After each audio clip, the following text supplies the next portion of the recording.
গত 24 জুলাই রাষ্ট্রপতি মোহাম্মদ শাহাবুদ্দিন পদত্যাগ করেন। আগামী 20 আগস্ট 23তম রাষ্ট্রপতি নির্বাচনের ভোট। সাধারণ অবস্থায় রাষ্ট্রপতির কার্যত কোনো ক্ষমতা না থাকলেও জরুরি পরিস্থিতিতে রাষ্ট্রপতি ভরসার শেষ আশ্রয়স্থল হয়ে ওঠেন, সেটা আমরা দেখেছি। এই কারণে রাষ্ট্রপতি প্রধানমন্ত্রীর ক্ষমতার ভারসাম্য আনতে রাষ্ট্রপতি নির্বাচন পদ্ধতিতে পরিবর্তনে একমত হয়েছিল জুলাই পক্ষভুক্ত রাজনৈতিক দলগুলো। কিন্তু বর্তমান সংসদ শেখ হাসিনার রেখে যাওয়া সংবিধানেই চলছে, সুতরাং রাষ্ট্রপতি নির্বাচন পুরনো নিয়মেই হতে চলেছে। তার মানে পরবর্তী 5 বছরের জন্য দলীয় অনুগত রাষ্ট্রপতি পেতে যাচ্ছে জাতি। কিন্তু চলুন স্বাধীনতার পর থেকে বাংলাদেশের রাষ্ট্রপতি নির্বাচনের প্রচলিত পদ্ধতি এবং ঐকমত্য কমিশনে আলোচিত বিভিন্ন পদ্ধতিগুলো জেনে রাখার চেষ্টা করি।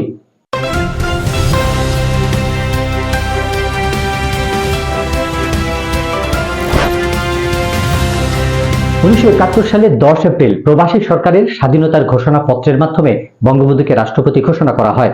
এরপর 1975 সালে বঙ্গবন্ধু সংবিধানের 4র্থ সংশোধন করে রাষ্ট্রপতি শাসিত ব্যবস্থা চালু করে।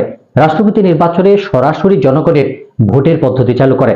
এরপর 1978 সালে শহীদ প্রেসিডেন্ট জিয়াউর রহমান, 81 সালে বিচারপতি আব্দুস সাত্তার, 1986 সালে হুসেইন মোহাম্মদ এরশাদ সরাসরি ভোটে রাষ্ট্রপতি হন।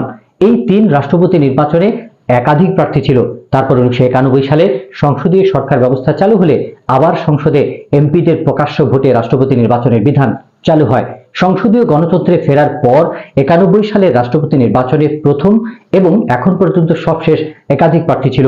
এরপর প্রত্যেকটি রাষ্ট্রপতি নির্বাচিত হয়েছেন বিনা প্রতিদ্বন্দ্বিতায়, ক্ষমতাসীন দলের অনুগত কোনো ব্যক্তি। শেখ হাসিনার সরকার পতনের পর রাষ্ট্রপতি নির্বাচনের 48-এর 1 অনুচ্ছেদের বিধান পরিবর্তন করে সংসদে নিম্ন ও উচ্চ কক্ষ করে সদস্যদের গোপন ভোটে রাষ্ট্রপতি নির্বাচনের বিষয়ে একমত হয় রাজনৈতিক দলগুলো। এছাড়া বিদ্যমান সংবিধানের অনুচ্ছেদ 48(4)-এ উল্লিখিত রাষ্ট্রপতি প্রার্থীর যোগ্যতার শর্তগুলোই রেখে দেওয়া হয় এবং রাষ্ট্রপতি পদে প্রার্থী হওয়ার সময় কোনো ব্যক্তি কোনো রাষ্ট্রীয়, সরকারি বা রাজনৈতিক দল বা সংগঠনের পদে থাকতে পারবে না বলে অনুচ্ছেদ 48(4)(ঘ) যুক্ত করতে সম্মত হয়। নতুন পদ্ধতিতে হলে দলীয় প্রধানের বাছাইকৃত প্রার্থীর বিনা প্রতিদ্বন্দ্বিতায় রাষ্ট্রপতি নির্বাচনের সুযোগ কমে যেত। একাধিক প্রার্থী থাকলে যে কেউ নির্বাচিত হতে পারতেন।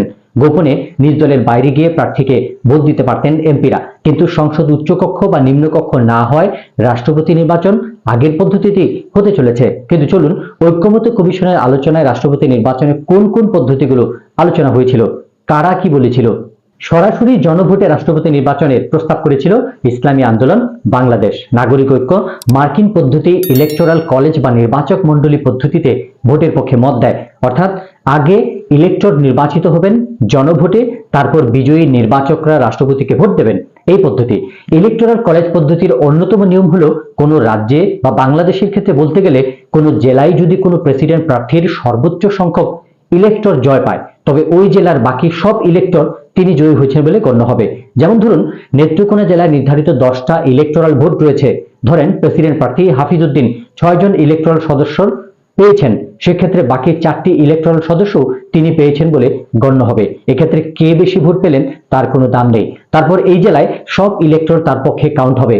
যদিও কেন্দ্রে গিয়ে নির্দিষ্ট প্রেসিডেন্ট প্রার্থীকেই ভোট দিতে হবে এমন বাধ্যবাধকতা নেই।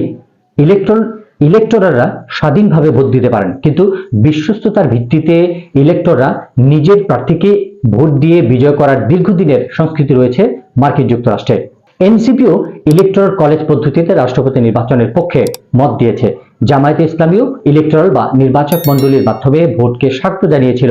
তবে দলটির শর্ত ছিল ইলেকটোরাল পদ্ধতিতে হলে স্থানীয় সরকার নির্বাচন নির্দলীয় তত্ত্বাবধায়ক সরকারের অধীনেই হতে হবে।